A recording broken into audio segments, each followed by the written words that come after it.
Film is a really great medium for people who are quite often semi or mostly illiterate, for one thing, and it's also very immediate impact. I've had old men ask me, how many toes does an elephant have? Do tusks fall off? No, they don't. You know, they don't know a lot of the basic things, and they're fascinated and they want to know. But their lifestyles are also such that, you know, poor people have to work really hard and spend a lot of their living hours just getting food and getting water. A lot of people walk 15, 20 kilometers just to get water to cook with. And they haven't had time to sit and think about these things.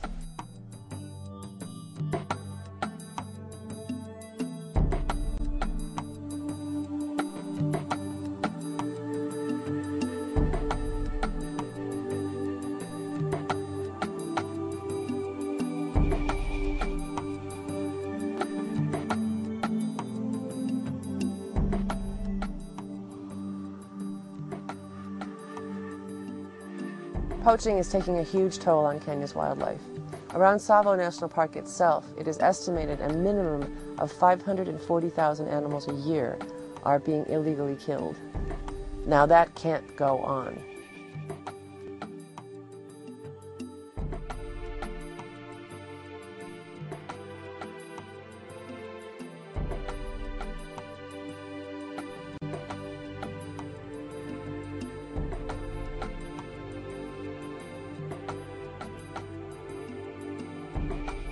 It's pretty dramatic to see how many snares there are out there. You have to see it with your own eyes. I was shocked the first time I saw it.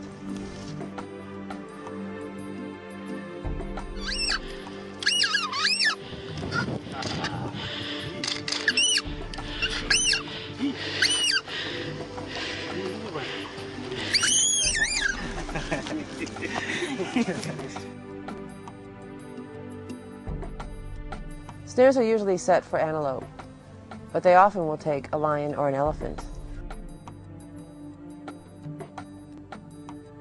It's not subsistence snaring. It's not a guy out feeding his family, in which case that would be sustainable. This is commercial. It's greed. It's poachers out killing 30 to 40 animals a night.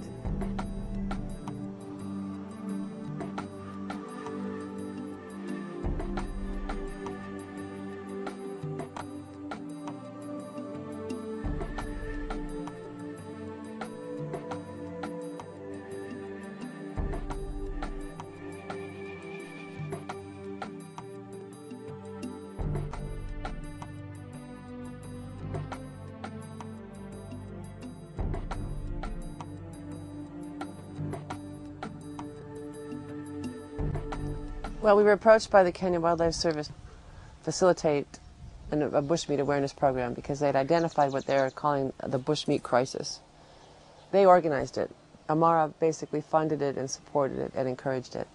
They chose 6 of the most serious poaching areas around the park and met with a local chief who organized the local elders and some of the active poachers to attend.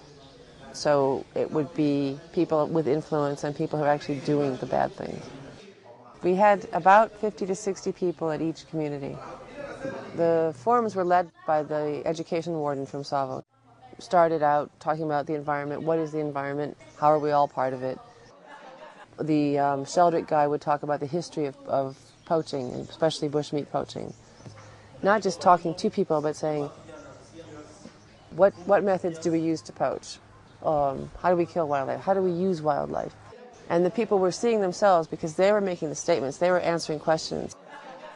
The Kenya Wildlife Service research man would talk about land use policies. What are your resources in this area? It might be wildlife, might be arable land. Okay, these are what the resources are. How do we use them now?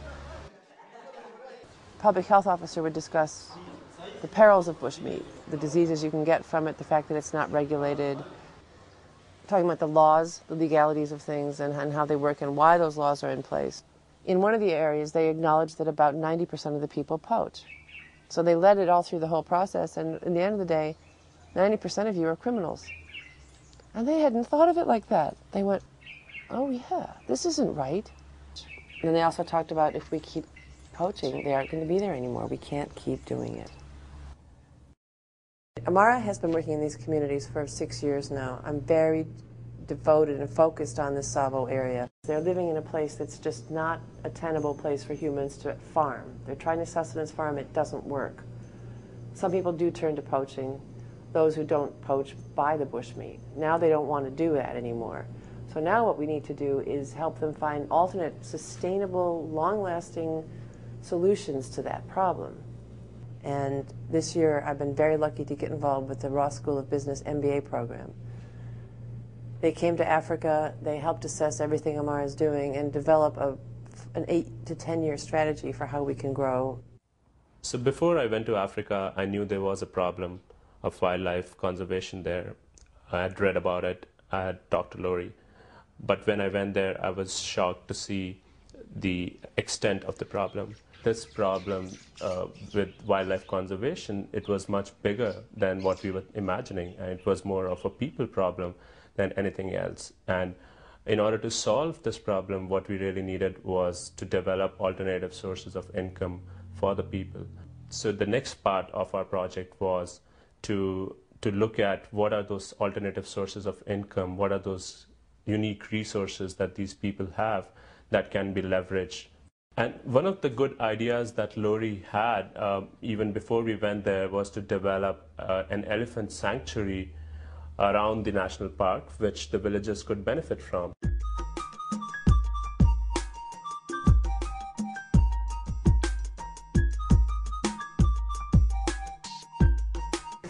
Yeah, the community from Bulia is learning something about developing a community sanctuary where livestock and wildlife coexist.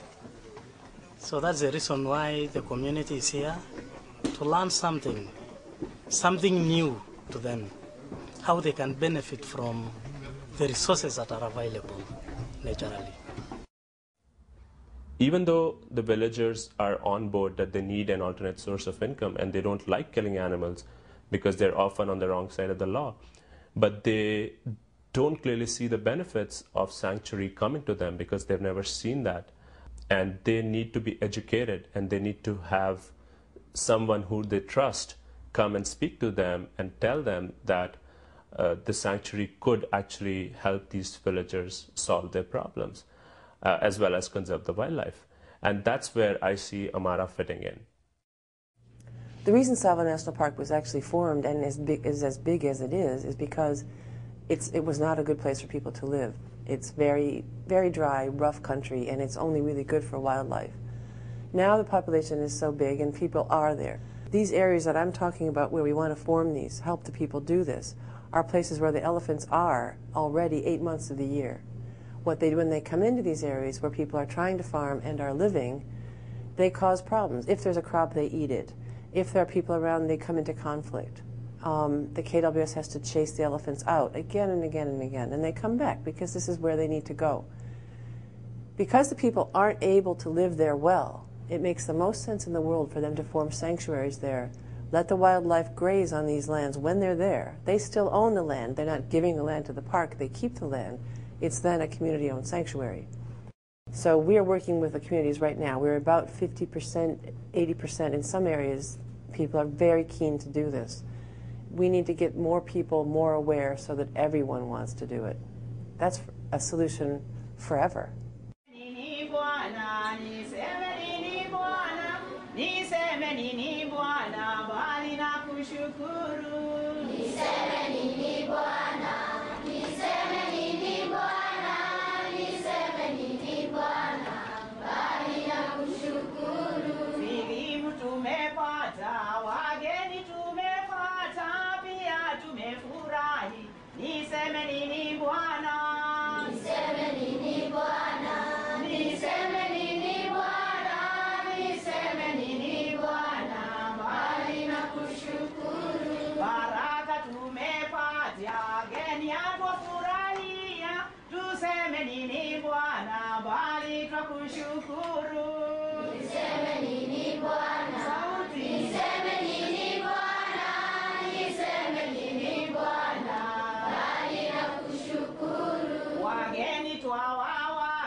na bali twakushukuru